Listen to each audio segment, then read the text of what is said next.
मागच्या व्हिडिओमध्ये आपण 3 मुद्दे बघितले. आता चौथा मुद्दा जो आहे मजकूर किंवा पत्राचा गाभा, body of the letter. How to frame body of the letter with the help of given point after salutation. Then you have to frame or write a body with the help of given point. Some given points will be given there, some points will be given there, and with the help of given point you have to write the body of the letter. Body of the letter carries for informal body carries for मला वाटतं 2.5 mark, grammar for 1 mark. ते तुम्हाला मी पुढं सांगणारच आहे. त्याच्यानंतर आता end of the letter. 6 मजकूर किंवा पत्राचा गाभा लिहिल्यानंतर एक वळ सोडायची. बॉडी ऑफ द लेटर झाली, एक वळ सोडा. पत्राचा समारोप कसा करायचा? मग डायरेक्ट ॲब्रप्टली करायचा नाही. मग तिकडं काय असेल, समारोप सुद्धा समासाला चिकटून लिहावा. यात लहान थोरांची how is granny, how is grandpa, ground is Pintya, Bantya, Fantya, Funtya, whatever he or it may be, काय असेल ते लिहायचं. मग with love and best wishes, full stop. How is granny, आजी कशी आहे. How is grandpa, how is mother, काय असेल ते. बस एवढेच लिहा आणि पुन्हा एक वळ सोडून द्या. शेवटचा आणि लास्ट पॉइंट सिग्नेचर, सही. आता समारोप लिहिल्यानंतर पुन्हा एक वळ सोडायची आहे. हे मुद्दे मी मुद्दाम घेतले या ठिकाणी, पुन्हा घेतले आहे.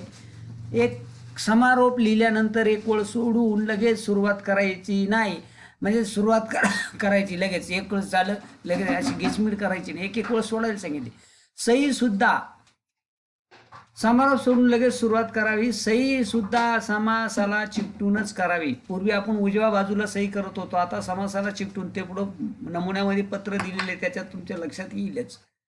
प्रश्नपत्रिकेत जर नाव दिले असेल तर ते लिहायचं आहे, नाहीतर XYZ किंवा ABCD जसं इथं दिलेलं आहे बघा, इथं दिलेलं आहे असं लिहायचं आहे. स्वतःचं नाव लिहायचं नाही. स्वतःचं नाव लिहायचं नाही. जे प्रश्नपत्रिकेत दिलेलं आहे ते नाव खाली सिग्नेचरच्या खाली लिहायचं. Your faithfully, your loving son, your loving daughter, काय असेल नसेल ते. एक. मग आता काय लिहायचं आहे? आई वडिलांना पत्र असेल, आई वडिलांना पत्र लिहिल्यानंतर आपण काय तो your loving son oblique daughter. मुलगी असेल तर ती डॉटर लिहिल, मुलगा असेल तर your loving son oblique daughter, comma.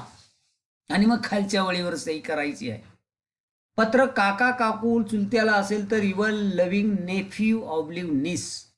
Neiphiu म्हणजे पुतण्या, भाचा काय असेल तो. आणि निस म्हणजे पुतणी किंवा भासी. लिहून घ्या, माहीत नसेल शब्दांचा अर्थ तर नवीन शब्द लिहित चला. Nephew, niece. Nephew male gender, niece female gender. त्याच्यानंतर भाऊ बहिणीला पत्र असेल तर मग your loving son, your loving brother oblique sister. तुमचा प्रेमळ भाऊ किंवा बहीण, तुमचा प्रेमळ बंधू भगिनी काय असेल. मित्र ऑब्लिक मैत्रिणीस पत्र असेल तर, आता मैत्रिणीस पत्र असेल तर ते दिलेलं असेल तर लिहा, नाही तर सरांनी सांगितलं लिहा मग एखाद्या मैत्रिणीला पत्र आणि खाट टोले, असं काही करू नका. मित्रास मैत्रिणीच पत्र असेल तर युअर्स फ्रेंड बनलेलं आहे, वाय कॅपिटल, येस. आणि युअर सिन्सिअरली, युअर फेथफुली म्हटलं तरी चालेल. त्याच्यानंतर खाली लिहायचे बघा, आपल्या शिक्षकांना पत्र असेल तर काय लिहायचं? युअर फ्रेंड लिहायचं का? युअर लव्हिंग फ्रेंड लिहायचं? युअर लव्हिंग स्टुडंट लिहायचं का? नाही.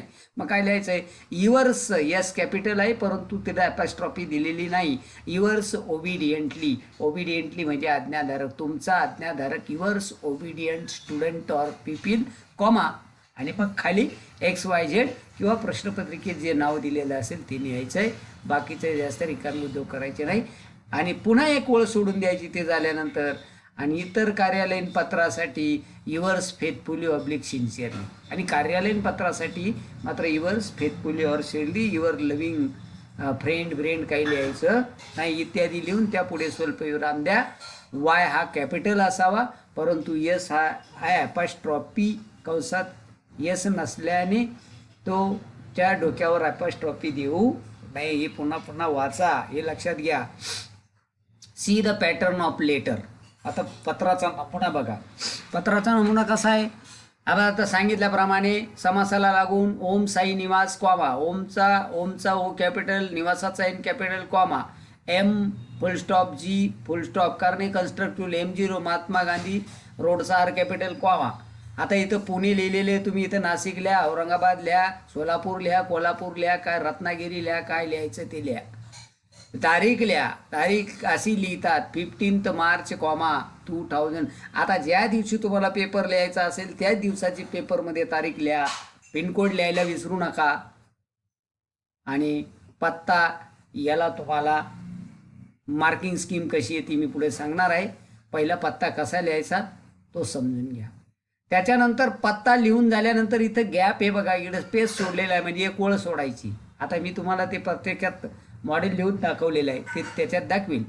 माय डिअर ज्याला असेल, my dear brother, my dear father, my dear sister, my dear friend आणि कॉमा, हे झालं. पुन्हा एक ओळ सोडा आणि मग सॅल्युटेशन लिहा. I got your letter today, I felt very glad to read it, I am happy here, don't worry about my study, don't side apostrophe राहून गेलेला आहे. पण म्हणजे पंच्युएशन मार्कची मिस्टेक झालेली आहे. डोंट वरी अबाउट मी असं पाहिजे होतं. डोंट तिकडं एन आणि टीच्या वरती अपॉस्ट्रॉफी पाहिजे होता, तो राहून गेलेला आहे. आणि मग इकडं पत्राचा मुद्दा, body of the letter. Body of the letter लिहून झालं, पुन्हा एक वेळ सरायची. With love and best wishes, how is granny. पत्राचा समारोप, 5वा मुद्दा. पुन्हा एक वेळ सोडायची. Yours loving son daughter. आता काय लिहायचं काय नाही लिहायचं ते इथं दिलेले, कोणाला कोणाला पत्र लिहायचं ते समजून घ्यायचं. हां, ते लिहून झाल्यानंतर एक्स वाय झेड इकडे म्हणले. एक्स एक कॅपिटल एक्स आहे. X stand for your first name, Y stand for your middle name आणि Z stand for your surname. लक्षात आलं? असं लिहू शकता तुम्ही shortcut ABC. A for your, A for Anand, समजा A for Anand, B for Balu, C for काय असेल ते आडनाव. पहिले इकडे फुल स्टॉप द्यायचा आणि तिन्ही कॅपिटल काढायचे. हां, हे लक्षात घ्या. अशा पद्धतीने पत्र लिहायचं. आता इनफॉर्मल ऑब्लिक फॅमिली लेटर, कौटुंबिक पत्र, हे कसं लिहिलेलं आहे इथे एक नमुना दिलेला आहे बघा. ओम Sai Niwas, MG road, Pune, 15 March 2010. एक ओळ सोडून दिलेली आहे. माय डिअर फ्रेंड कॉमा दिलेला आहे. एकदा नमुना पत्र दिलेलं आहे. I got your letter today, I felt very sad. आता या ठिकाणी काय आहे, पत्राचा विषय आहे. Write a letter to your father asking permission to join in a trip your school, because your school has arranged a trip and you want to join in that trip, because your class teacher and your not only your class teacher but also your friends insist to join in the trip, and that's why you also want to join in the trip, but you have to take permission of your parents or of your father or of your mother, and that's why you have to write a request in the form of letter. The subject is given. सहलीला तुम्हाला जायचं आहे, त्याच्यासाठी पत्र लिहायचं आहे. पत्ता असा आहे. समासाला लागून ओम Sai Niwas, MG road, Pune 30, 15 March 2010. My dear father, वडिलांना पत्र लिहिले. आणि मग I got your letter today, I felt very glad to read it, I am happy here, don't worry, the apostrophe मारलाय बघा, डोंट वरी अबाउट मी. आता याला प्रत्येक गोष्टीला मार्क आहे. Model answer and scheme of marking आपण पुढे पाहणार आहोत. Our class trip is going to Goa during the first week of Diwali vacation. दिवाळीच्या पहिल्या वॅकेशनमध्ये त्यांची सहल गोव्याला चालली आहे. सध्या नाही, सध्या COVID-19 the pandemic situation is going on. This letter was written before the pandemic situation. Nowadays it is not possible to us to arrange a trip. आज ते नाही आहे. We can arrange the trip after pandemic situation. Vacation, my friend and teachers. आता टीचरचा yes capital आहे, पण तिथं इथंही चुकलेला आहे. माय टीचर्स इड अपॉस्ट्रॉफी पाहिजे नव्हता. टीचर्स अनेक वचन पाहिजे होता, तिथं ॲपॉस्ट्रॉफीची गरज. My friend and teachers want or insist me to join in the trip. In the trip पाहिजे होतं, to join in the trip. रचना इथं थोडीशी चुकलेली, to join in the trip. It in the trip पाहिजे होते इथं. बघ मी मुद्दाम जसंच्या तसं इथं ठेवलेलं आहे, म्हणजे प्रिंटिंग मिस्टेक सुद्धा होत असतात, हे लक्षात घ्या. आता मी लिहिलेले जे हाताने लिहिलेले पत्र आहे त्याच्यामध्ये एकही प्रिंटिंग मिस्टेक नाही, without any printing mistake. It will be a very lovely trip, we will get. आता we will get, it will be आता वी विल गेट. आता काय माहिती का, उईच्या पुढे शाल पाहिजे होता या ठिकाणी, पण त्याने विल टाकलाय. विलचा अर्थ उईच्या पुढे विल. कारण सर तुम्ही सांगितलं की तुम्ही 12 काळ टाकवले, उई आणि आयच्या पुढे शाल येतो भविष्य काळामध्ये. इथं विल, आता विल काय, प्रॉमिस आहे. We will get half concession, मिळणारच आहे. प्रॉमिस या अर्थाने त्यानं वापरलेला आहे, पण त्याने शॅल वापरायला पाहिजे होता. विल ऐवजी तिथं शॅल वापरायला पाहिजे होता. We shall get half concession from the S T bus, state transport bus, महामंडळाच्या बसकडून हाफ कन्सेशन मिळतं आहे आपल्याला. We will have to pay only RS. इकडे RS असं नाही वाचायचं, rupees. It is the constructive form of rupees 150 per student, full stop, per student full stop. आणि मग so may I join in प्रश्नचिन्ह आय विल. आता आयच्या पुढे त्यानं शाल वापरलेला नाही, विल वापरला आहे, म्हणजे त्याचा अर्थ प्रॉमिस म्हणून वापरला आहे, हे लक्षात घ्या. नाही तर तुम्ही सांगाल सर काळ वेगळे शिकवले आणि इथं उईच्या पुढे विल आहे, आयच्या पुढे विल आहे. तर आयच्या पुढे तिथं विल का वापरला आहे, याचा अर्थ त्याचा अर्थ घेईलच. डोंट वरी अबाउट मी काळजी घेईलच. आता घेतो का नाही हा भाग वेगळा. I will take care of myself, मी माझ्याबद्दल काळजी घेईन.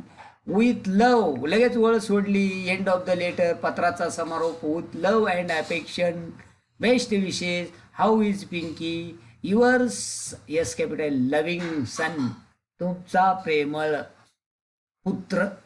सन म्हणजे पुत्र याच्या ठिकाणी कॉमा दिलेला आहे पुन्हा, आणि खाली लिहिले एक वळ सोडून XYZ फुल स्टॉप. आता याचं स्कीम ऑफ मार्किंग मी तुम्हाला 2 मिनिटात दाखवतोय. पत्र कसं तपासलं जातं ते एकदा बघा. आता या ठिकाणी मी फॉर्मल लेटर लिहिलेले. आता पत्राचा विषय आहे या ठिकाणी बघा. पत्राचा विषय काय आहे थोडासा ब्रॉड करून घेतो मी. आता मी तुम्हाला मुद्दाम हाताने लिहून दाखवले. In my own handwriting, in formal oblique family letter, you have recently joined a hostel, write a letter to your mother about your experience, use the following points और you may use the following points और you can use the following point.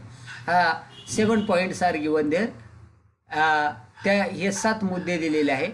मग आता या ठिकाणी बघा हा पत्ता लिहिलेला आहे, ओम शाही निवास, याला अर्धा मार्क आहे. माय डिअर मदर म्हणजे सॅल्युटेशनला अर्धा मार्क आहे. त्याच्यानंतर इथं बॉडी ऑफ द लेटर आहे, हे तपासलं आहे. इथं याला बॉडी ऑफ द लेटरला या ठिकाणी 2.1 मार्क आहे. इनफॉर्मल लेटरमध्ये बॉडी ऑफ द लेटरला 2.1 मार्क आहे. आणि त्याच्यानंतर ग्रामरला 1 मार्क असतो. दोन्ही प्रकारच्या पत्रांमध्ये ग्रामरला इथं 1 मार्क आहे. आणि युअर्स लव्हिंग डॉटर ऑब्लिक सन याला अर्धा मार्क आहे. असे तुम्ही जर मार्कांची बेरीज केली बाळांनो तर 1, 2, हे बघा 2, 3 आणि 1 4 आणि हा ग्रामरचा एक 5 मार्क आहे बघा. 5 मार्क याला आहे. आता हे कसे दिले जातात बोर्डाचा पेपर तपासताना, F अधिक M असं लिहावं लागतं. F फॉर फॉर्मेट आणि M फॉर मॅटर. मॅटर म्हणजे body of the letter. M1 + 0 = 5 असे मार्क या ठिकाणी याला दिले जातात. हे लक्षात घ्या. अशाप्रमाणे लेटर रायटिंग केली जाते. आता इथं जर पाहिलं तर मी प्रत्येक ठिकाणी एक ओळ सोडलेली आहे बघा. पत्ता लिहिलेला आहे, इथं एक ओळ सोडली आहे, सोडली. माय डिअर सॅल्युटेशन सुरुवात केली, इथं एक ओळ सोडलेली आहे, त्यात समासाला लागून दिलेला आहे. त्याच्यानंतर इथं एक ओळ सोडलेली आहे बघा, इथं एक ओळ सोडलेली आहे, इथं एक ओळ सोडलेली आहे. म्हणजे प्रत्येक ठिकाणी एक ओळ सोडलेली आहे. आणि असं हे नमुना एक पत्र लिहिलेलं आहे.